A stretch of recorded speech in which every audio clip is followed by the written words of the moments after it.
Bom dia a todos, salve, salve! Iniciando mais uma live empresarial. Hoje eu trouxe um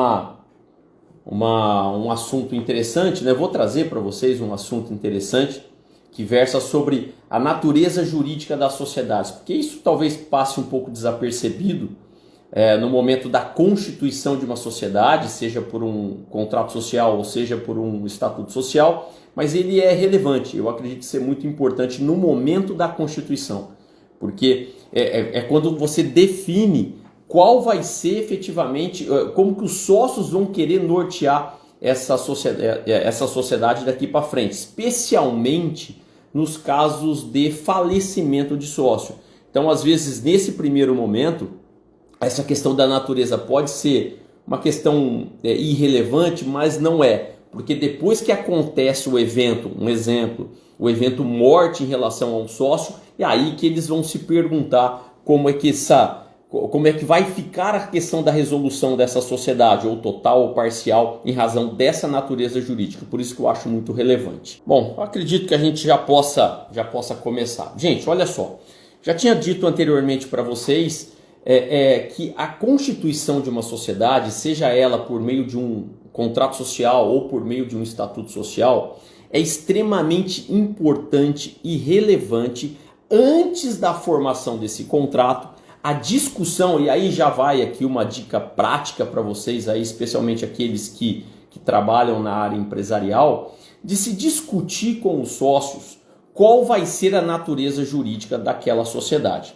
E aí quando você aborda essa questão da natureza jurídica, automaticamente os sócios, eles vão questionar, tá bom, mas o que seria essa natureza jurídica? Olhem só, a questão da natureza, ela se funda em dois grandes pilares. O primeiro é o regime de constituição e dissolução, ou seja, que a sociedade ela vai poder ser formada ou por um contrato social ou por um estatuto social. Então, a depender da sociedade, existem esses dois regimes de constituição e dissolução. Então, vou dar dois exemplos clássicos para vocês. A sociedade anônima, ela é formada por um estatuto social. Ela tem um regramento próprio, disciplinado lá pela Lei 6.404 de 76, acaba tendo um formalismo maior.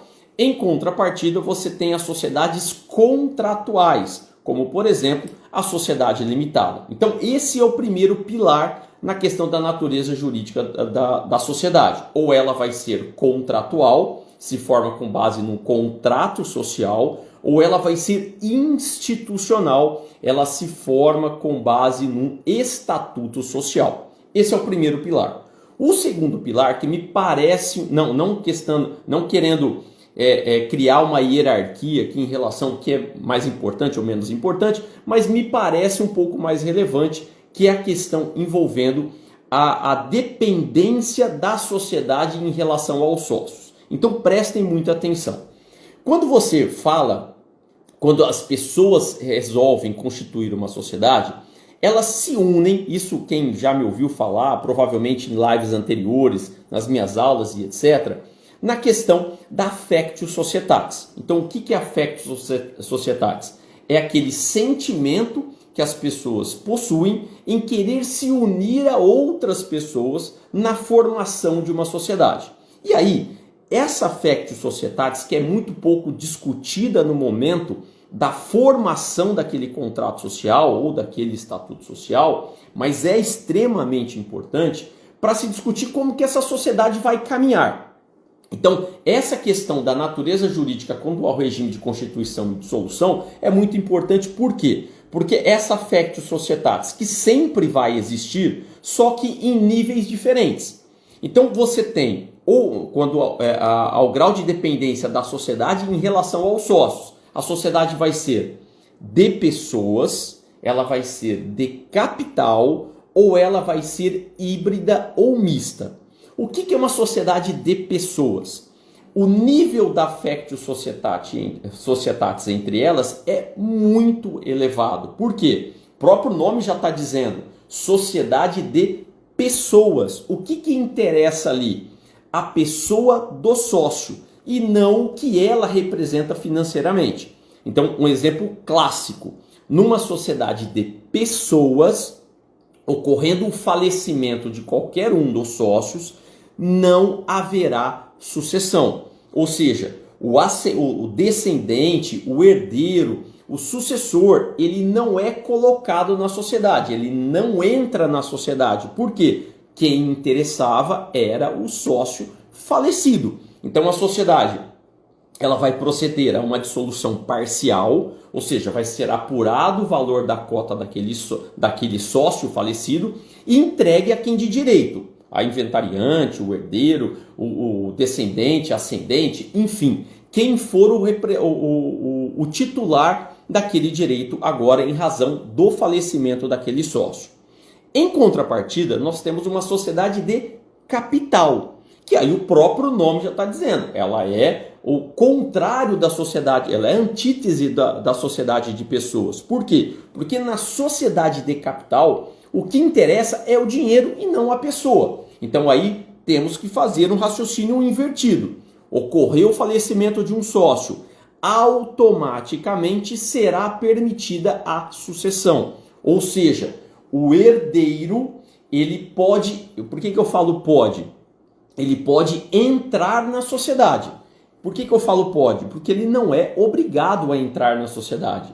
Até porque a própria Constituição diz, ninguém é obrigado a se associar ou a manter-se associado. Mas por ser uma sociedade de pessoas, eu, herdeiro, tenho o direito de entrar na sociedade ou de não entrar. E os sócios remanescentes, em razão do falecimento, não podem me impedir de entrar na sociedade. Eu tenho o direito de entrar. Agora, caso eu não queira entrar, a sociedade não pode me obrigar. Então, automaticamente faz a dissolução, faz a apuração dos haveres e me entrega. Agora, caso eu queira entrar, eu posso entrar. É meu direito entrar na sociedade e os sócios não podem impedir.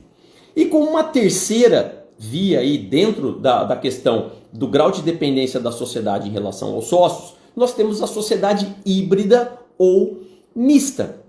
Temos apenas um exemplo no Brasil que permite esse caráter flexibilizado, não sendo, podendo ser tanto de pessoas como de capital, que é a sociedade limitada. Repetindo, a sociedade limitada é a única sociedade no Brasil que permite essa questão ser flexível. Ela pode ser tanto de pessoas como de capital. E como é que você faz essa análise? Através da análise da cláusula contratual. Exemplo, em caso de falecimento, em caso de falecimento dos sócios, não será permitida a sucessão.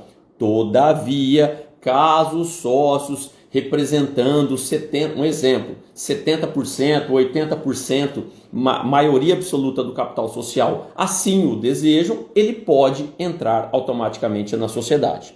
Acho que a Soraya colocou uma pergunta aqui. Vamos ver, Soraya.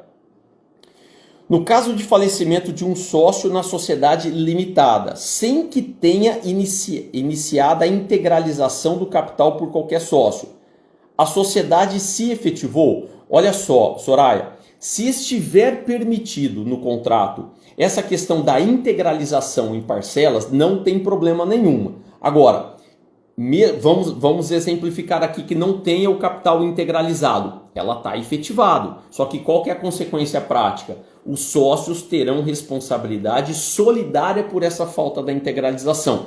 Por força do artigo 1052, que ele fala assim, né, basicamente. O sócio na sociedade limitada tem responsabilidade limitada, restrita ao valor das suas cotas, mas todos respondem solidariamente pela integralização do capital.